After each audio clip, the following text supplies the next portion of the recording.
Conrad Heller had fired 11 employees in the past 14 months. He kept count. Not because HR required it, he had people for that, but because the number gave him something, a quiet confirmation of the kind of man he was, the kind who moved through the world without friction, the kind who made problems disappear before they became inconvenient. He was standing at the floor-to-ceiling window of his office on the 23rd floor of the Harlan Grand, watching the morning shift arrive through the lobby cameras on his desk monitor when he first noticed her. Room 412's complaint log, late turn-down service. He'd have to speak to her. What Conrad Heller did not know, what he could not have known, because men like Conrad never considered it necessary to know things about the people who cleaned their floors, was that the woman pushing the housekeeping cart through the lobby of his hotel at 7:43 a.m. was named Nadia Mensah, and that the man currently sitting in the lobby's corner chair, watching her work with the quiet attention of someone who had memorized every particular of a person they loved, owned every single floor she was standing on.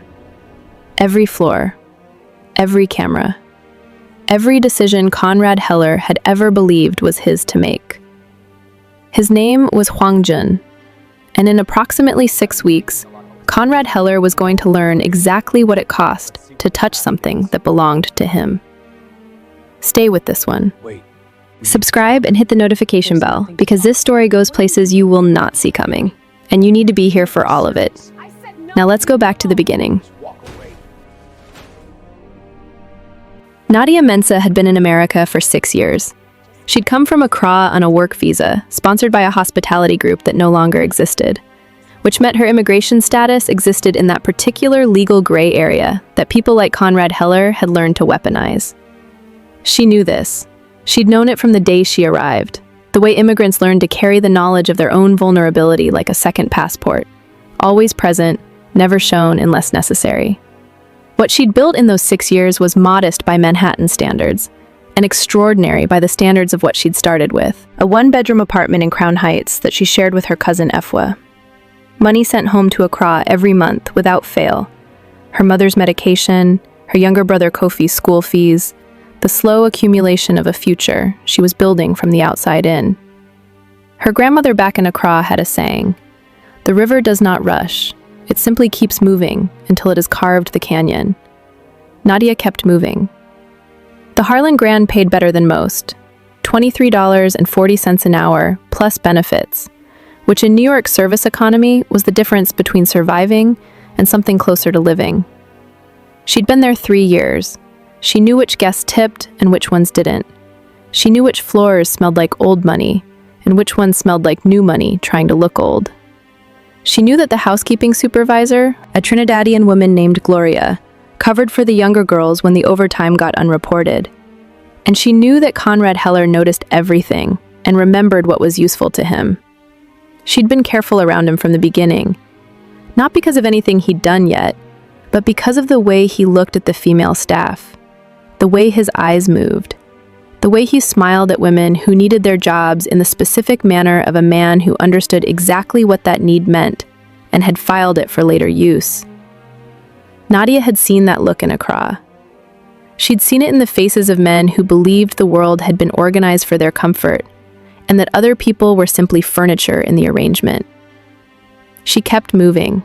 She kept her head down. She kept moving until the Tuesday morning in October, when Conrad Heller asked her to restock the linen storage on the 18th floor alone.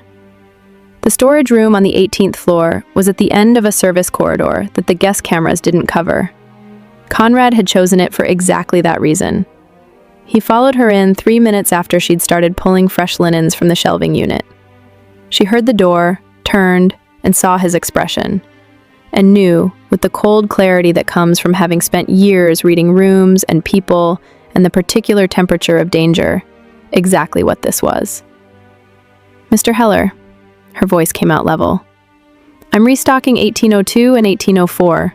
I can come back to this floor if—" "Close the door, Nadia. I'd prefer to leave it open." He smiled.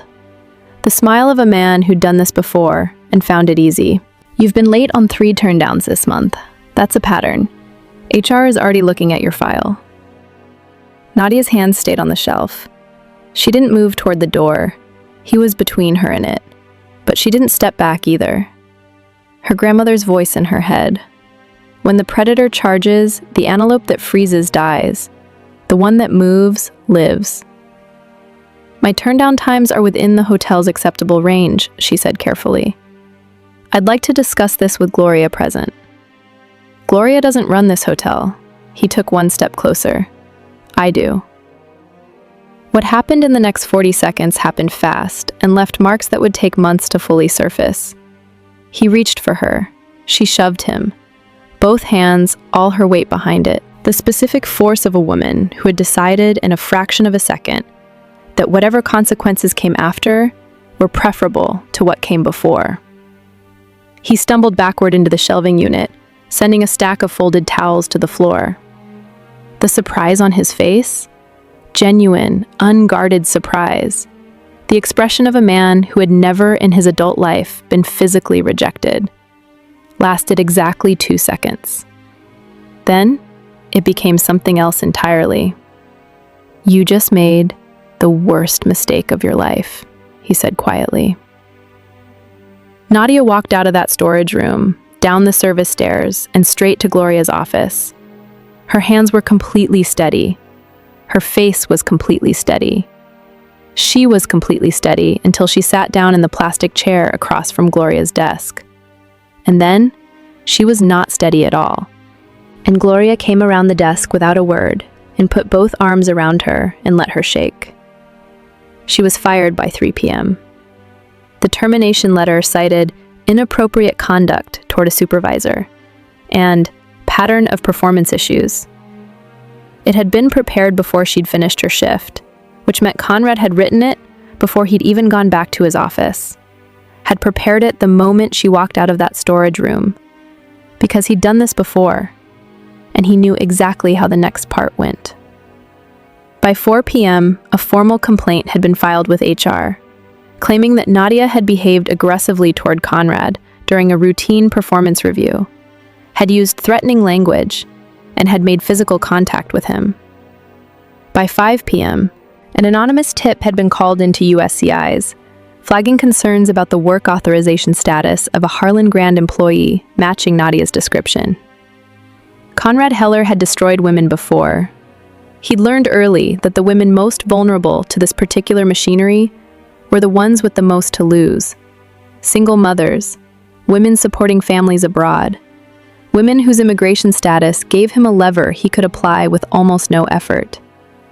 He'd learned that these women, more often than not, disappeared quietly, that the machinery of their precarity swallowed them before they could become a problem. Nadia sat on the 4 train back to Crown Heights, with the termination letter in her bag and her phone in her hand, and thought about Kofi's school fees and her mother's medication, and the 6 years she'd spent building something in this country that could apparently be dismantled in a single afternoon by a man in a good suit. Then she called Hwang Jun. He answered on the first ring. He always answered on the first ring. Nadia. His voice had that quality she'd loved from the beginning, unhurried, present, the voice of someone who had nowhere more important to be than exactly where they were. Something happened, she said. 3 seconds of silence.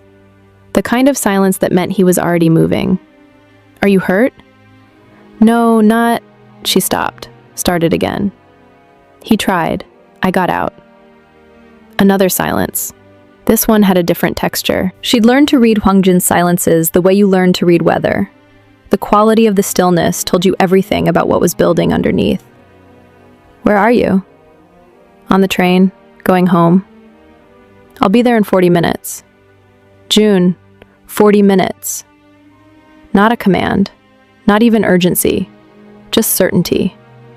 The specific certainty of a man who had decided something and would not be discussed out of it. She wanted to tell him not to do anything. She would tell him not to do anything. She knew what Hwang Jun was, had known from the 3rd date when she'd watched a room of hard men go completely quiet the moment he walked in, and had understood that the gentle, deliberate man who remembered how she took her coffee and called her grandmother in Accra on her birthday was also something else, something that moved through the city's underbelly with the ease of a man who had built it. She was going to ask him not to kill Conrad Heller. She was going to ask him to let her decide what justice looked like. She was almost certain he would listen. Conrad Heller thought he'd destroyed an immigrant maid with no one to protect her. He had no idea what was about to find him. Like this video if you're already furious, and keep watching, because what Hwang Jun does next is not what you expect. He arrived in 41 minutes, not 40, because there had been an accident on the BQE. He told her this as he sat down at her kitchen table in Crown Heights. In the apartment he'd offered to upgrade 3 times, and she'd declined 3 times, because she liked her apartment and her neighborhood, and she was not interested in being kept. He listened to everything without interrupting. This was one of the things she loved about him, the quality of his listening, the way he made space for the whole story before he responded to any part of it. When she finished, he was quiet for a long moment. His hands were flat on the table. She watched his face move through something. Not rage, which would have been easier to manage. Something colder and more considered. "I want to be part of how this goes," she said. "I need you to hear that before you do anything." He looked at her. "I hear it." He needs to face what he did, properly, through the system. The system that just fired you on false charges and called immigration? The system I'm going to make work for me. She held his gaze. "Can you help me do that instead?"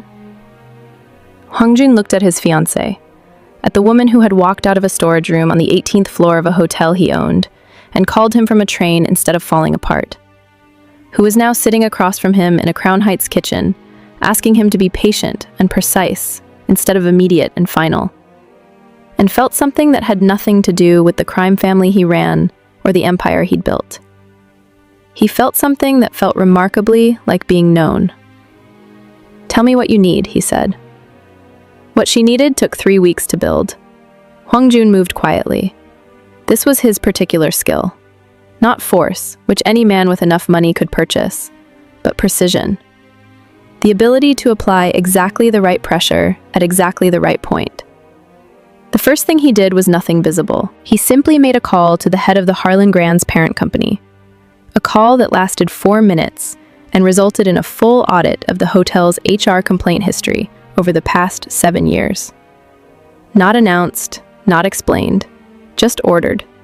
In the way that things get ordered when the person ordering them owns the company that owns the company that owns the hotel. The audit produced a document that was 31 pages long, 7 names, 7 women, all immigrants or women of color. All terminated under variations of the same language: inappropriate conduct, performance issues, behavioral concerns.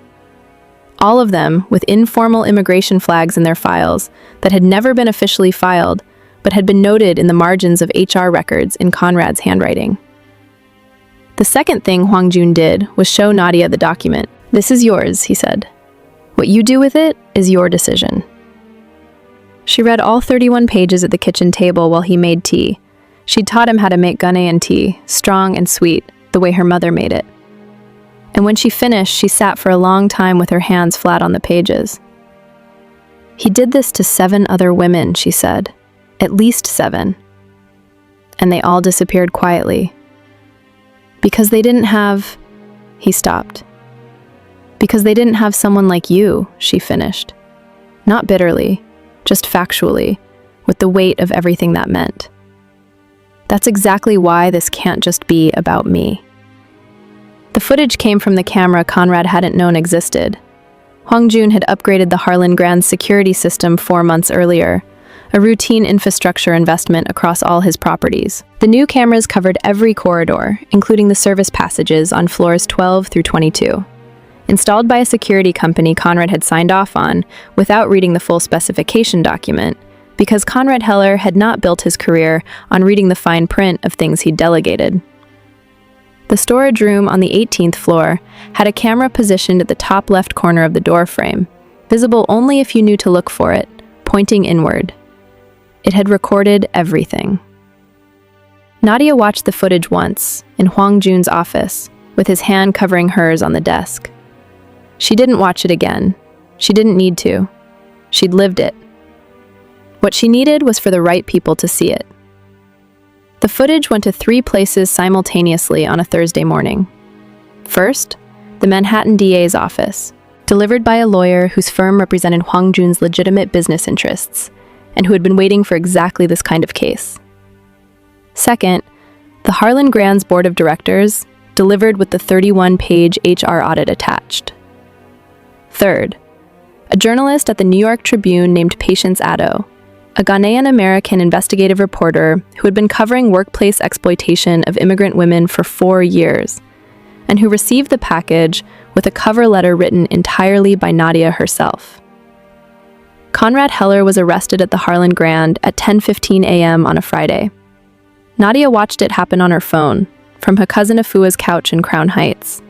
Afua's hand in hers, her grandmother's voice in her head.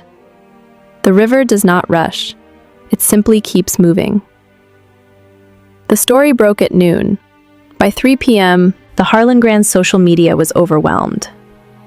By 6 p.m., 2 of the 7 women from the HR audit had been contacted by Patience Addo's story and had agreed to be named. By the following Monday, 5 more had come forward, not all from the HR document, some from further back. Women who had carried this quietly for years and had been waiting, without knowing they were waiting, for someone to go first. Nadia went first. The 8th woman to come forward was not in the HR document. Her name was Diane Cho. She had been Conrad Heller's personal assistant for 3 years, his most trusted employee, the person who managed his calendar and his correspondence, and, as it turned out, a private record she'd been keeping since her 2nd month in the role. Dates, times, names, incidents she'd witnessed or been told about. A document she'd created originally to protect herself and had expanded, methodically, every time she learned about another woman. Diane Cho called Nadia's cell phone on a Wednesday evening. She'd gotten the number from a comment Nadia had left on Patience Addo's article. "I've been waiting to know what to do with what I have," Diane said. Her voice was steady. "I think I've been waiting for you." The document Diane provided to the DA's office 3 days later was 74 pages long. Conrad Heller, upon learning of its existence, immediately instructed his lawyer to approach the prosecution about a plea arrangement. He was prepared, his lawyer communicated, to recant the false reports filed against Nadia Mensah in exchange for a reduced charge consideration. The DA rejected the plea within 2 hours, because a man who attempts to recant a false report in order to receive leniency for filing it has just confirmed, in writing, that the report was false. Conrad Heller's attempt to save himself had handed the prosecution the one piece of direct evidence of deliberate retaliation they'd been building toward. His own lawyer stared at the ceiling for a long moment after the rejection came through, and then said, "Conrad, I need you to stop helping me." Conrad Heller destroyed himself. Now watch what Nadia builds from the wreckage. If this story has moved you, share it. Someone in your life needs to see what it looks like when a woman refuses to disappear quietly. Keep watching. The trial lasted 9 days. The security footage was entered into evidence on day 2. The jury watched it in silence. Conrad's legal team had built their defense on challenging Nadia's credibility, had prepared extensively for a he-said, she-said narrative that the footage made entirely irrelevant. Diane Cho testified on day 5. She was on the stand for 3 hours and did not waver once. She had the specific composure of someone who had been preparing for this moment for 3 years and had decided long before it arrived that she was not going to be afraid of it. On day 7, the prosecution entered Conrad's recantation attempt into evidence. He was convicted on all counts on day 9. Attempted sexual assault, criminal retaliation, deliberate exploitation of immigration status as coercive threat, a charge the DA's office had specifically constructed around the pattern documented across all 8 women's cases. The judge sentenced him to 15 years. 12 had been the prosecution's initial ask. The pattern of abuse, the deliberate targeting of vulnerable women, the attempted manipulation of the plea process. The judge cited all three in the sentencing statement. Conrad Heller stood in the courtroom and heard 15 years and looked, for the first time in Nadia's memory of him, like a man who understood that the world had not been organized for his comfort after all. Nadia sat in the gallery with Efua on one side and Hwang Jun on the other, his hand in hers, thumb moving in the slow circle he made when he was holding something carefully, and felt the specific release of a weight she'd been carrying since a Tuesday morning in October, when a man in a good suit had decided she was powerless. She had not been powerless. She had simply been waiting to show him the size of what he'd miscalculated. The Nadia Mensah Center for Workplace Safety and Survivor Advocacy opened on a Saturday in March. It was in Crown Heights. This had been non-negotiable. Hwang Jun had offered Midtown space, better visibility, easier access to Manhattan's legal district.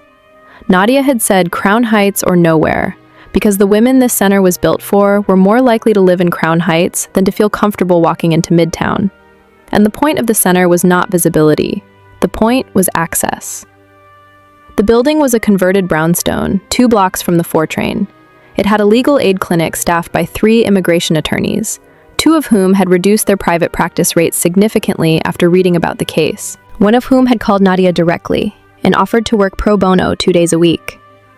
It had a counseling suite, a resource library, a childcare room for mothers attending appointments, and a kitchen that Nadia had insisted on, because she'd learned from her grandmother that important conversations happened more easily with food. Hwang Jun had funded it entirely. This had been his offer, and Nadia had accepted it on one condition. The center's board of directors would be composed entirely of women from the communities it served, and no decision about its operation would require his approval.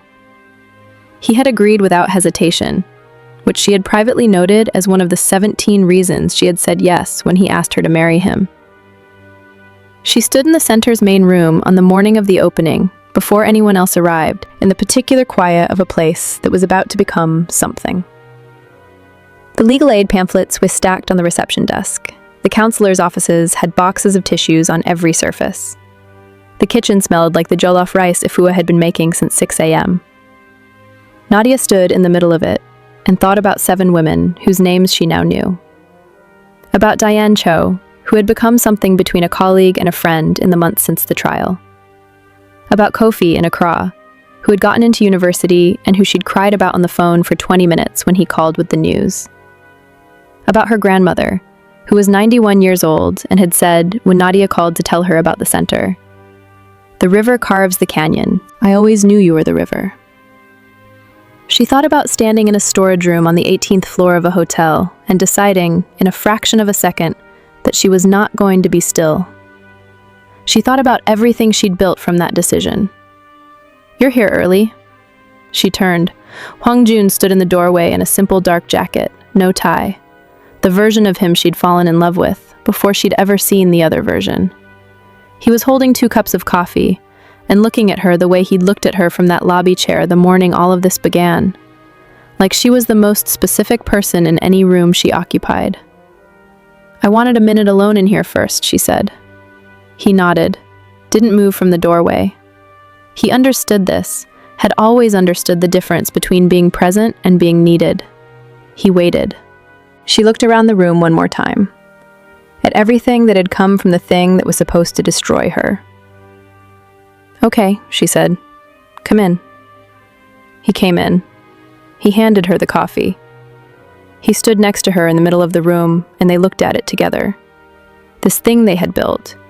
She from her survival, and he from his resources, and both of them from the understanding that power without purpose was just noise. "Ready?" he asked. "Yes," she said. She meant the center. She also meant the rest of it. The wedding in 2 weeks, the fusion of 2 families and 2 cultures, and 2 people who had found each other in the middle of a hotel lobby, and built something neither of them had expected to build. She meant all of it, the whole complicated, beautiful weight of it. "Yes," she said again, just to hear it in the room she'd built. The wedding was on a rooftop in Crown Heights, on an April evening when the sky couldn't decide between purple and gold and settled on both. It was small, 40 people, which felt enormous to Nadia and intimate to Hwang Jun, whose world usually moved in much larger numbers. Her mother had flown in from Accra, still fragile from her illness, but upright in a way that made Nadia's chest hurt with love. His parents had come from Seoul, his mother crying from the moment she saw Nadia in her dress, his father shaking Nadia's hand and then pulling her into a hug that went on long enough to become something real. Ifua was the maid of honor. Kofi, via video call on a tablet propped against the flower arrangement, grinned from Accra, with the specific pride of a younger brother watching his sister become exactly who she'd always been. The ceremony was bilingual, portions read in Twi, portions in Korean, the vows themselves in English, because it was the language they'd found each other in. Hwang Jun cried, not dramatically, one tear, right side, which he did not attempt to hide, and which Nadia thought she would remember for the rest of her life as the moment she understood completely that the man who could make a room of hard men go silent was also this, standing on a Crown Heights rooftop, crying at his own wedding, while the sky went purple and gold above them.